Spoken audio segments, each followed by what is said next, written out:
There is a moment, and most people never talk about this, where a rocket stops being a machine. It happens right before ignition. When the fuel is loaded, when the crew is strapped in, when the countdown clock ticks past the point of no return. In that silence, between the last human breath on solid ground and the first rumble beneath your feet, the machine becomes something else entirely.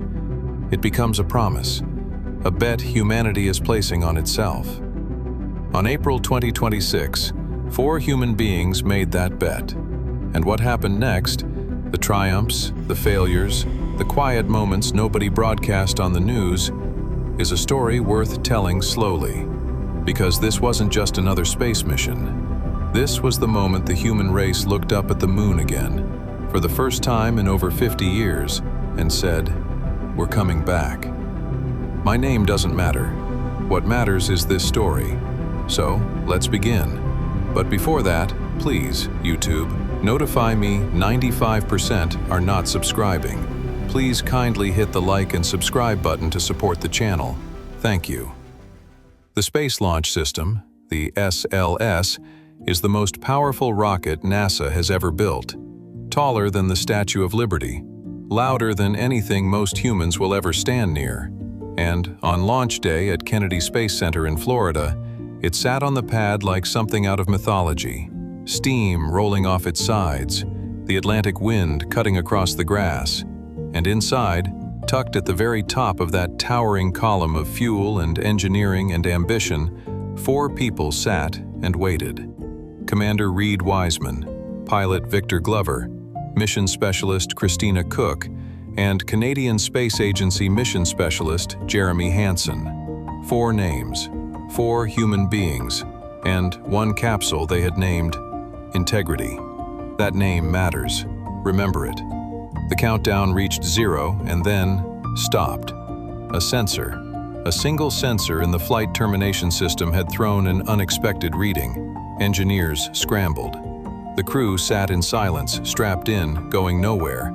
And for a few minutes, the whole world held its breath, wondering if this was the kind of delay that turns into a scrub, the kind that sends heroes home without flying. But it wasn't. The sensor was faulty, the rocket was fine, and the countdown resumed. When the SLS finally ignited, when those engines exhaled fire and the ground itself seemed to shudder, something shifted. Not just physically. Something shifted in the chest of every person watching. Because this wasn't a simulation. This wasn't a rehearsal. This was real. 4 human beings were leaving Earth, and they weren't stopping until they reached the moon. The early hours of spaceflight are deceptive. From the outside, a spacecraft in orbit looks serene, peaceful, just a small glowing dot crossing the dark. But inside the Orion capsule, those first hours were anything but quiet. The first problem arrived before most people had finished their morning coffee. The toilet broke. I know how that sounds. I know it sounds almost comedic. But let me be honest with you. There is nothing funny about a broken toilet in space. The Universal Waste Management System, which is the technical way NASA says bathroom, experienced a malfunction in its suction fan. And without suction, liquid waste management becomes complicated. The crew had to shift to contingency collection bags for liquid waste. Basic, uncomfortable, and a reminder that no matter how advanced the technology, the human body remains stubbornly, persistently human. Then came the second problem. The astronauts couldn't check their email. A login glitch locked them out of their official NASA accounts. And somewhere between the broken toilet and the inaccessible inbox, 4 of the most highly trained human beings on the planet were dealing with the exact same frustrations as the rest of us on a bad Monday morning. And I think that's worth pausing on. Because we spend so much time mythologizing astronauts. We make them into something beyond human, fearless, perfect, untouchable. But inside that capsule, in the early hours of humanity's most ambitious mission in 50 years, they were dealing with plumbing and IT support. They were, in the most profound and ordinary way, just people. People hurtling toward the moon at thousands of miles per hour, but people nonetheless. As the days passed and Orion pushed deeper into space, something began to change. Earth got smaller. This is one of those facts that sounds simple until you actually think about it. Every human being who has ever lived, every war ever fought, every love story ever written, every meal ever cooked, every child ever born, all of it exists on a single sphere. And from the window of Orion, that sphere was shrinking, getting quieter, getting more fragile looking with every passing hour. At 252,000 miles from Earth, the crew of Artemis II became the furthest human beings from home in all of recorded history. Further than the Apollo astronauts. Further than anyone, ever. Let that sit for a moment. In the entire span of human civilization, from the first cave paintings to the pyramids to the printing press to the internet, no human being had ever been that far from Earth. And now 4 people were sitting in a capsule the size of a large SUV, suspended in the absolute silence of deep space, looking back at a planet that could fit on a thumbnail. Commander Wiseman later described the experience as overwhelming in a way language isn't built to carry. Victor Glover spoke about feeling simultaneously enormous and invisible. Christina Cook, who had already spent a record-breaking stretch on the International Space Station, said this was different. That deep space has a quality to it that low Earth orbit doesn't. A weight, a stillness, like the universe itself is paying attention. And then they pointed a camera at Earth and took a photograph. They called it Hello World. It was the first high-resolution digital photograph in human history to capture the entire Earth in a single frame, not stitched together from multiple images, not composited, not assembled in post. One frame, one shot, the whole planet.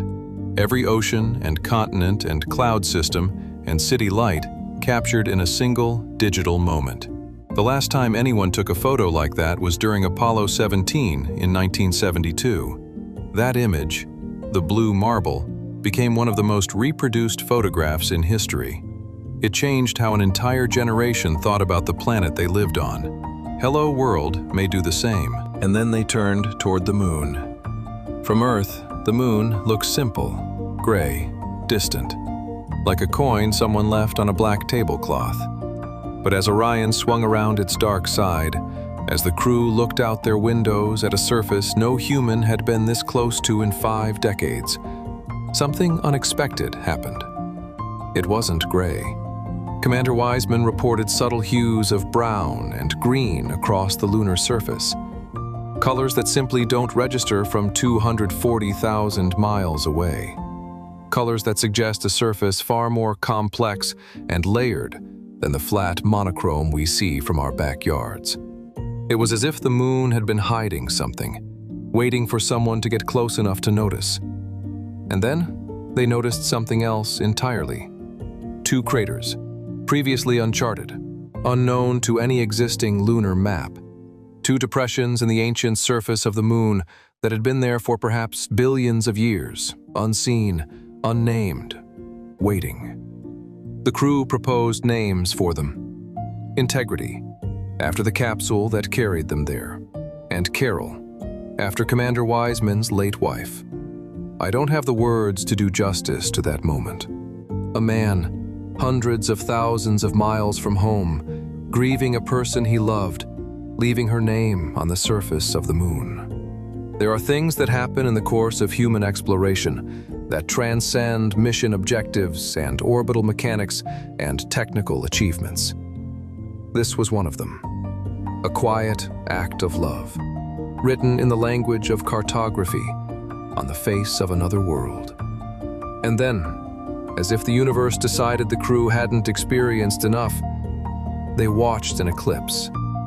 From the far side of the moon, with Earth positioned perfectly between them and the sun, the crew of Artemis II witnessed a total solar eclipse.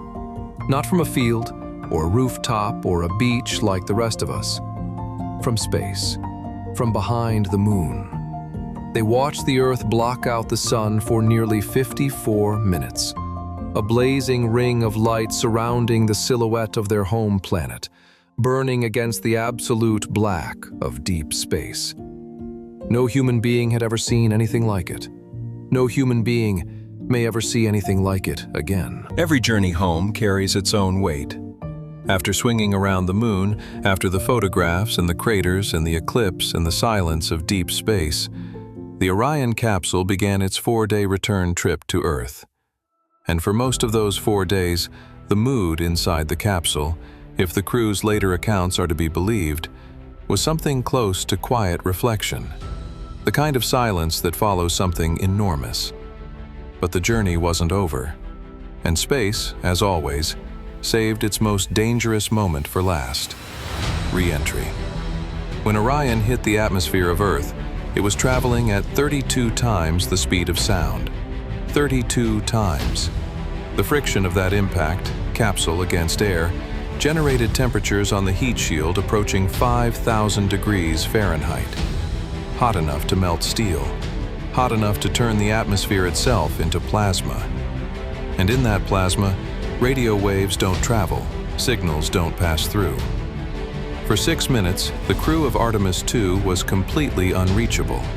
6 minutes of silence from mission control. 6 minutes where every person in that room knew the physics, trusted the engineering, and simply waited. 6 minutes is a long time when 4 lives are riding on a heat shield. And then the signal returned, a crackle through static, 4 voices, alive. Orion splashed down in the Pacific Ocean off the coast of San Diego on a morning that felt, by all accounts, like a held breath finally released. The recovery teams moved in. And there was one final, almost poetic complication. When the crew first tried to communicate with the recovery team after landing, their voices couldn't be heard. A minor technical glitch, a last small joke from the universe. But they were fine. All 4 of them, healthy, safe, home. Here is what I want you to think about as you go about the rest of your day. 50 years ago, humanity looked up at the moon and went quiet. The Apollo program ended. The rockets were retired. The dream got folded up and put in a drawer somewhere between budget cuts and political shifts and the sheer exhausting cost of reaching beyond ourselves. For 50 years, the moon waited. And in April 2026, 4 people climbed into a capsule called Integrity, sat on top of the most powerful rocket their civilization had ever built, and went back. Not to land, not yet, but to prove that we still could, to prove that the fire hadn't gone out, to prove that somewhere inside the species that built cities and wrote symphonies and broke each other's hearts, the part that looks up and asks what's out there was still alive. They took a photograph of the whole world from the edge of deep space and called it Hello World. They named a crater after someone they loved and lost. They watched the Earth eclipse the sun from behind the moon and felt something no language was built to describe. And then they came home. To me, that's not a space mission. That's a love letter, written in fire and distance and silence and courage, written by 4 human beings on behalf of 8 billion more who stayed behind and watched and hoped. The moon is waiting. The next crew will land on its surface. And when they do, when human boots press into that ancient dust for the first time in half a century, they will be standing on the shoulders of Wiseman, Glover, Koch, and Hansen. 4 people who went first, again, and reminded the rest of us that going first is always worth it.